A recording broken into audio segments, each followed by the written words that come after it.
पुरातात्विक साक्ष्य। प्राचीन भारत के इतिहास के लिए पुरातात्विक साक्ष्यों का विशेष महत्व है। ये कालक्रम का सही ज्ञान प्राप्त करने वाले साक्ष्य हैं। पुरातात्विक साक्ष्यों में अभिलेख, सिक्के, स्मारक अथवा भवन, मूर्तियां तथा चित्रकला प्रमुख है। अभिलेखों का अध्ययन पुरालेख शास्त्र मतलब कि एपिग्राफी कहलाता है। बोगज कोई अभिलेख 1400 ईस्वी पूर्व का है, जिससे आर्यों के ईरान से पूर्व की ओर आने का साक्ष्य मिलता है। इस अभिलेख में वैदिक देवताओं मित्र, वरुण, इंद्र तथा नासत्य का उल्लेख मिलता है। महास्थान तथा साहगोरा के अभिलेख, ये अभिलेख चंद्रगुप्त मौर्य के शासनकाल के हैं। साहगोरा अभिलेख में सूखे से पीड़ित प्रजा को राहत देने की बात कही गई है। मास्की तथा गुर्जरा में स्थापित अभिलेखों में अशोक के नाम का स्पष्ट उल्लेख है। उड्डे गोलम के अभिलेखों में भी अशोक के नाम का उल्लेख है। 1837 में जेम्स प्रिंसेप ने ब्राह्मी लिपि में उत्कीर्ण अशोक के अभिलेखों को पढ़ने की सफलता पाई। अशोक के प्रयाग अभिलेख पर ही समुद्रगुप्त की प्रशस्ति की उत्कीर्ण है। समुद्रगुप्त की यह प्रशस्ति उसके राजकवि हरिसेन ने उत्कीर्ण की। सिक्कों के अध्ययन को न्यूमिस्मेटिक्स या मुद्रा शास्त्र कहा जाता है। प्राचीनतम सिक्के सोना, चांदी, तांबा, कांसा, सीसा और प्लेटिन के मिलते हैं।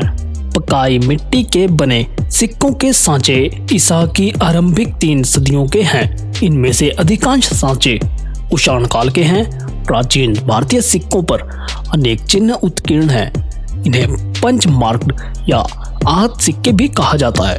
आहत सिक्कों को ऐतिहासिक ग्रंथों में कारशापन कहा गया है। ये 5वीं ईसा पूर्व सदी के हैं। सर्वप्रथम हिंद यूनानियों ने स्वर्ण मुद्राएं जारी की। इन्होंने सिक्कों पर लेख लिखने का कार्य आरंभ किया। सर्वाधिक शुद्ध स्वर्ण मुद्राएं कुषाणों ने तथा सबसे अधिक स्वर्ण मुद्राएं गुप्तों ने जारी की। सातवाहनों ने सीसे की मुद्रा जारी की।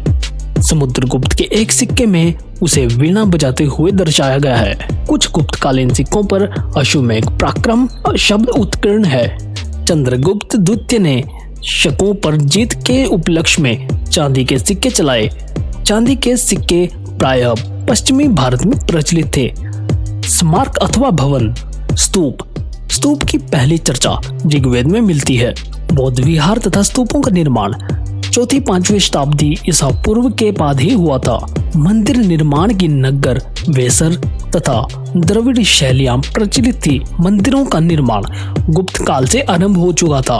पटना के कुम्हरार से चंद्रगुप्त मौर्य के राजप्रसाद के अवशेष प्राप्त हुए हैं। कंबोडिया के अंकोर वाट मंदिर तथा जावा के बोरोबुदुर मंदिर से भारतीय संस्कृति के दक्षिण एशिया में प्रसार का पता चलता है। बोरोबुदुर मंदिर का निर्माण संभवतः 9वीं शताब्दी में हुआ था। मूर्तियां एवं चित्रकला, कुषाण काल में बौद्ध धर्म से संबंधित मूर्तियों का निर्माण होने लगा, जिन पर विदेशी प्रभाव देखा जा सकता है। भरहुत, बोध गया, सांची तथा अमरावती से प्राचीन बौद्ध प्रतिमाएं प्राप्त हुई हैं। गुप्त काल में मूर्ति निर्माण की गांधार तथा मथुरा निर्माण कला प्रचलित थी। गांधार कला पर यूनानी प्रभाव अधिक व्याप्त था। अजंता की गुफाओं के चित्र प्रथम शताब्दी ईसा पूर्व से लेकर के 7वीं शताब्दी तक है। मृदभांड तथा मोहरों से भी प्राचीन भारतीय इतिहास के कालक्रम का पता चलता है। चित्रित धूसर मृदभांड वैदिक काल से, जबकि काले और लाल मृदभांड का संबंध मौर्य काल से है।